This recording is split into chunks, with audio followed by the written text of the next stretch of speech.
میرے بھائیوں دیہاتوں کے اندر عورتیں جس وقت کھانے پکانے کے اندر لگ جاتی ہیں، بچے چھوٹے بچے اپنی بیٹیوں کے حوالے کر دیتی ہیں. عام طور پہ بیٹیاں ان کو لے کر اپنے گلی سے باہر چکر لگانے کے لیے، گھومنے کے لیے، دوسری لڑکیوں سے ملنے کے لیے باہر نکل آتی ہیں. اور اس زمانے کے اندر بھی یہ ہوتا تھا. اس وقت تو میرے بھائیوں ایک سادہ زمانہ تھا. اس وقت تو کسی قسم کو کوئی خوف ڈر نہیں ہوا کرتا تھا. جس وقت رات کے وقت حضرت حلیمہ کھانا پکانا شروع کرتی، حضرت محمد رسول اللہ کو میرے بھائیوں حضرت شیمہ کے حوالے کر دیتی. حضرت شیمہ پیغمبر علیہ السلام کو لے کر باہر نکلتی، اور لڑکیاں بھی باہر نکلی ہوتی اپنے بھائیوں کو لے کر، اور ایک دوسرے کو وہ کہہ رہی ہوتی تھی کہ میرا بھائی تمہارے بھائی سے بڑا اچھا ہے، میرا بھائی تمہارے بھائی سے زیادہ حسین ہے. حضرت شیمہ فرماتی ہیں جس وقت میرا بھائی وہاں پہ آیا کرتا تھا میں ان کو کہتی تھی تمہارے بھائی حسین نہیں ہیں، میرا بھائی تمہارے بھائیوں سے سب سے زیادہ حسین ہے. حضرت شیمہ فرماتی ہیں سب کے سر نیچے جھک جاتے تھے، گویا وہ تسلیم کر رہی ہو کہ ہاں تم سچ کہہ رہی ہو، تمہارا بھائی حسن کا شہزادہ ہے، تمہارا بھائی حسن کا شہکار ہے، حسن میں تمہارا بھائی سردار ہے. میرے بھائیوں پھر حضرت شیمہ اپنے بھائی کو حضرت محمد رسول اللہ کو اپنے ہاتھوں کے اندر یوں اٹھایا کرتی تھی، پھر اٹھا کر ایک خاص لوری سنایا کرتی تھی. احادیث سیرت کی کتابوں کے اندر ان کی وہ لوری موجود ہے، ان کے وہ اشعار موجود ہیں. وہ کہا کرتی تھی یا رب ابقی لنا محمدا، اے اللہ میرے اس پیارے محمد بھائی کو باقی رکھنا، اس کو سلامت رکھنا. فرمایا کرتی تھی حتی اراہ یافعا وامردا، اے اللہ اتنا باقی رکھنا کہ میں اپنے بھائی کی جوانی کو بھی دیکھوں، میں اپنے بھائی کے لڑکپن کو بھی دیکھوں. پھر وہ کہا کرتی تھی ثم اراہ سجدا ومسبدا، اے اللہ ایک وقت آئے میرے بھائی کو تو سرداری عطا فرمانا، اے اللہ میں اپنے بھائی کی اس سرداری کو بھی دیکھوں. پھر فرمایا کرتی تھی وقبض اعادیہ معا وحسدا، اے اللہ ہر حسین و جمیل آدمی کے، ہر مرتبے اور مقام والے آدمی کے بڑے دشمن ہوا کرتے ہیں، بڑے حاسد ہوا کرتے ہیں. اے اللہ میرا بھائی بھی بڑا حسین ہے، بڑا خوبصورت ہے، اے اللہ تو اس کو سرداری بھی عطا فرمانا. پھر اس کے جتنے بھی حاسد ہوں، اے اللہ اس کے جتنے بھی دشمن ہوں، اے اللہ تو ان کے سارے دشمنوں کو تباہ و برباد فرما. اللہ کی ذات نے حضرت شیمہ کی اس بات کو قبول فرمایا. اللہ کی ذات نے میرے پیغمبر کو لمبی عمر عطا فرمائی، لڑکپن بھی عطا فرمایا، جوانی بھی عطا فرمائی. اللہ کی ذات نے ایسی سرداری بھی عطا فرمائی کہ اس طرح کی سرداری کسی کو کبھی نہیں. 6 مہینے گزرا کرتے تھے. حضرت دائی حلیمہ میرے پیغمبر کو اپنے ساتھ لیتی، مکہ لے کر جاتی، والدہ سے ملواتی، اس کے بعد واپس آ جاتی. یہاں تک کہ 2 سال کا زمانہ ہو گیا، مدت رضاعت پوری ہو گئی. اب حضرت حلیمہ نے میرے پیغمبر کو اپنے ساتھ لیا. میرے بھائیو یہ ساتھ لے کر چلی، دل کے اندر خیال کر رہی ہیں کہ اے اللہ اب تو مدت رضاعت کا وقت بھی ختم ہو گیا ہے، جی تو نہیں چاہتا ان کو واپس کروں. اے اللہ اب کیا کروں، ایسا کوئی بہانہ بنا دے کہ میں اس کو اپنے ساتھ لے کر واپس آ جاؤں. حضرت حلیمہ 2 سال کے بعد یہ مدت رضاعت پوری ہو گئی، حضرت آمنہ کے پاس پہنچتی ہیں. حضرت آمنہ کے پاس بیٹھتی ہیں، ان کو جا کر کہتی ہیں آمنہ آپ کی امانت آپ کے حوالے کرنے آئی ہوں، وقت پورا ہو چکا ہے، 2 سال کا زمانہ ہے وہ پورا ہو چکا. پھر ساتھ ہی کہنے لگی کہ آپ تو دیکھ رہی ہو کہ یہاں پر ایک بیماری پھیلی ہوئی ہے، وبا پھیلی ہوئی ہے، کہیں ایسا نہ ہو اس محمد رسول اللہ کو، اس اللہ کے اس لاڈلے کو، آپ کے اس پیارے بچے کو کہیں اس لیے بیماری نہ لگ جائے. ایسا نہیں ہو سکتا کہ آپ اس بچے کو کچھ عرصہ کے لیے اور مجھے دے دو. میرے بھائیو حضرت آمنہ کہنے لگی بات تم نے ٹھیک کی ہے، لہذا اس بچے کو اپنے ساتھ لے کر چلی جاؤ. میرے بھائیو حضرت حلیمہ 2 سال کے لیے پیغمبر علیہ السلام کو ساتھ لے کر اور آ. اس طرح میرے پیغمبر کی ذات میرے بھائیو حضرت حلیمہ کے پاس عزیزوں 4 سال تک باقی رہے ہیں، 4 سال تک رہے ہیں. لیکن میں نے کہا تھا کہ حضرت شیمہ رضی اللہ تعالی عنہ جس وقت نبی علیہ السلام کو حضرت حلیمہ نے واپس کر دیا، اور اس کے بعد حضرت حلیمہ تو جا کر ملا کرتی تھی پیغمبر کو، اور جس وقت نبوت مل گئی اس وقت اس کے بعد بھی نبی علیہ السلام کو ملنے کے لیے آیا کرتی تھی. احادیث مبارکہ کے اندر قصے موجود ہیں، مدینہ کے اندر بھی وہ آیا کرتی تھی. لیکن حضرت شیمہ سے نبی علیہ السلام کی ملاقات کبھی بھی نہیں ہوئی، چونکہ وہ جوان عمر تھی. نبی علیہ السلام اپنے گھر میں واپس آئے، حضرت آمنہ کے پاس آئے، اس کے بعد ان کی شادی ہو گئی، وہ اپنے گھر میں چلی گئی. لیکن ایک وقت آیا اللہ رب العزت کی ذات نے نبی علیہ السلام کو سردار بنایا. اللہ کی ذات نے نبی علیہ السلام کو ایک وہ سرداری عطا فرمائی، اللہ کی ذات نے ایک حکومت عطا فرمائی۔ جس وقت 8 ہجری میں مکہ فتح ہوا ہے میرے بھائیوں، جو عرب کا سب سے بڑا قبیلہ قریش تھا کہ وہ اسلام قبول کر لیا، نبی علیہ السلام کے متحد ہو گیا، تو اس مکہ کے ساتھ تقریباً 24 کلومیٹر کے فاصلے پر یہ بنو ثقیف رہتا تھا۔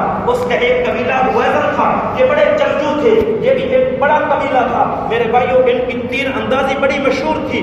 جب انہوں نے دیکھا کہ قریش وہ مسلمان ہو چکے ہیں، نبی علیہ السلام کا غلام بن چکے ہیں، تو یہ کہنے لگے ہم اپنا دفاع کریں گے، اپنے مذہب کا دفاع کریں گے، اپنے خداؤں کا دفاع کریں گے، ہم ہتھیار نہیں ڈالیں گے، ہم مسلمان نہیں ہوں گے۔ میرے بھائیوں وہاں پر ایک مقام حنین ہے، مقام حنین کے اندر میرے بھائیوں یہ بنو ثقیف، یہ ہوازن، ان کے جو بڑے سردار تھے، انہوں نے کہا کہ ہم نے جمع ہونا ہے، اپنے بچوں کو بھی ساتھ لے کر آنا ہے، اپنے مال و متاع کو بھی ساتھ لے کر آنا ہے، بیویوں کو بھی ساتھ لے کر آنا ہے، گھروں کو صرف خالی چھوڑ کر آنا ہے، سب کچھ یہاں لے کر آئیں گے۔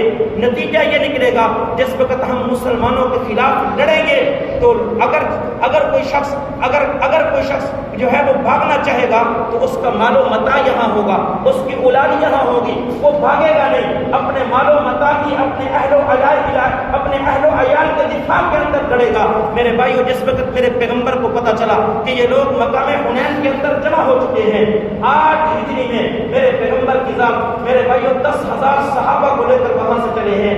قرآن کہتے ہیں لقد نصرکم اللہ فی مواطن کثیرۃ ویوم حنین اذ اعجبتکم کثرتکم۔ چند نوجوان صحابہ تھے، ان کے دل کے اندر تھوڑا سا عجب آ گیا، تھوڑی سی شوخی آ گئی، وہ فرمانے لگے ایک وقت تھا ہم 313 تھے، 313 ہوتے ہوئے ہم نے ان کفار کو ناکو چنے چبوائے تھے، آج تو ہم 10,000 ہیں، ہمیں کوئی شکست نہیں دے سکتا۔ میرے بھائیو جس وقت یہ وادی حنین میں داخل ہوئے، یہ قبیلہ ہوازن والے جنگجو وہاں چھپے ہوئے تھے، اچانک حملہ کیا، شروع میں مسلمانوں کو شکست ہو گئی۔ جس وقت ان کو اللہ کی ذات نے یہ نصیحت دینی تھی، اللہ کی ذات نے جو ان کو بتانا سبق دینا تھا، جب ان کو نصیحت ہو گئی، پھر اللہ کی ذات نے مسلمانوں کو فتح عطا فرمائی، ان کے 70 لوگ مارے گئے ہیں۔ مسلمانوں کو یہاں پر میرے بھائیوں بہت بڑی مال غنیمت ملی ہے۔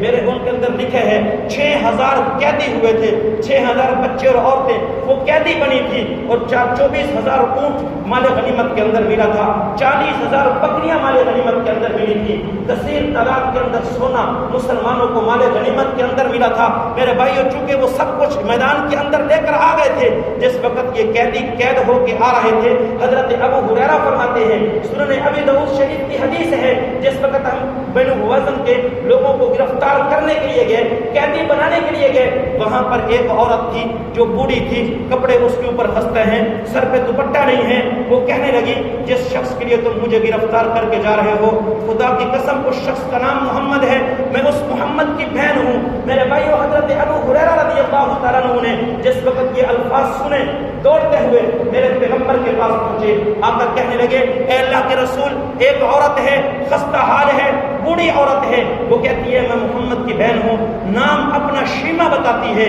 میرے پیغمبر خیمے میں بیٹھے تھے، میرے بھائیوں پریشانی کے عالم میں اٹھے، فرمانے لگے کہاں ہے میری بہن شیما، کہاں ہے میری بہن شیما؟ اتنے میں حضرت شیما میرے بھائیوں چلتی ہوئی خیمہ کے پاس پہنچ گئی، میرے پیغمبر کے پاس کملی ہے، میرے پیغمبر کی وہ کملی، وہ چادر جس کو اللہ کی ذات نے فرمایا یا ایھا المزمل یا ایھا المدثر، میرے پیغمبر نے اپنی بہن کے سر پہ کرائی۔ ایک دوسری کملی تھی جو میرے پیغمبر کی ذات اپنے ساتھ رکھا کرتے تھے، نیچے بچھائی، اس پر اپنی بڑی بہن کو بٹھایا، دو زانوں ہو کر سامنے بیٹھے، پوری دنیا کو بتایا سن لو میاں، جو بڑی بہن ہوتی ہے ماں کا درجہ رکھتی ہے، جتنا درجہ ماں کا ہوتا ہے اتنا درجہ بڑی بہن کا ہوتا ہے۔ پھر ان کے سامنے بیٹھ کر ان کی باتیں سننے لگی، فرمانے لگے بہن مجھے بتا تو صحیح، جب تم مجھے کھلایا کرتی تھی، ہم کھیلا کرتے تھے، مجھے لوریاں سنایا کرتی تھی، بتا تو صحیح وہ کون سی لوریاں تھی؟ حضرت شیما فرمانے لگی میں تو اپنے بھائی کے لیے دعا کیا کرتی تھی، یا ربی ابقی لنا محمدا، اے اللہ میرے بھائی محمد کو باقی رکھنا،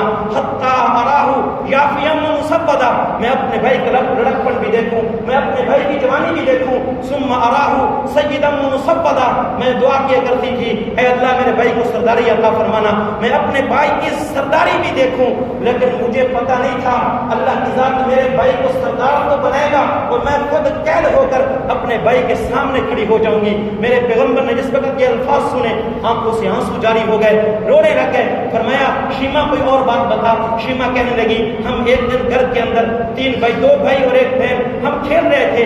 کھیلتے کھیلتے آپ نے میری کمر پر جو ہے کاٹ لیا تھا.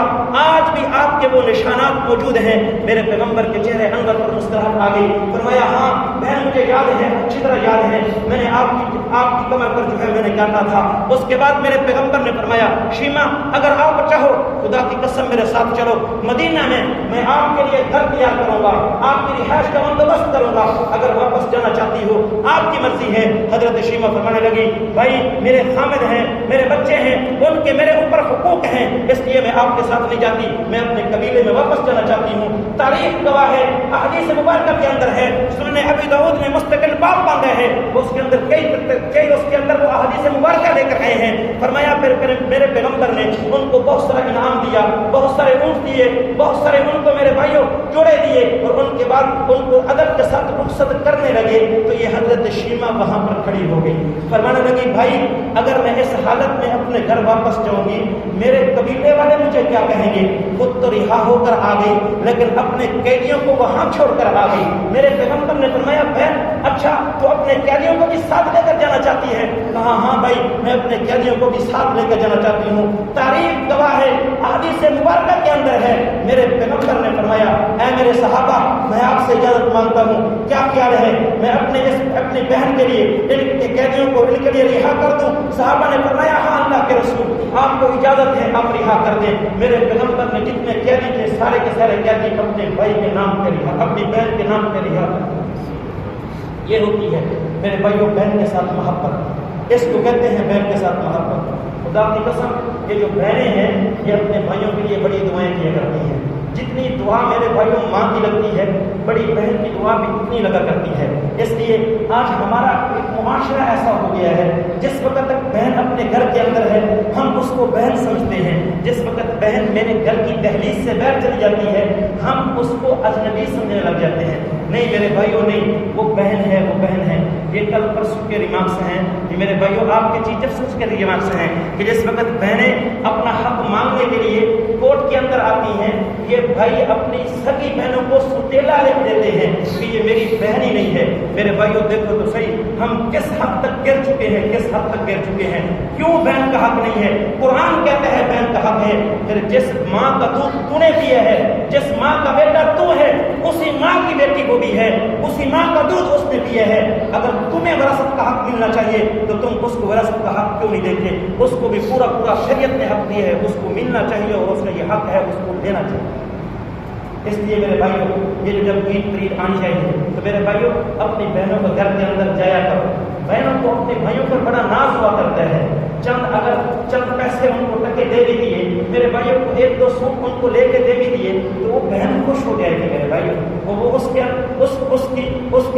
اندر کتنی خوشی آئے گی, کتنی خوشی آئے گی میرے بھائیوں کو آپ اندازہ نہیں کر سکتے. اس کا اندازہ صرف اسی کو ہی ہوگا.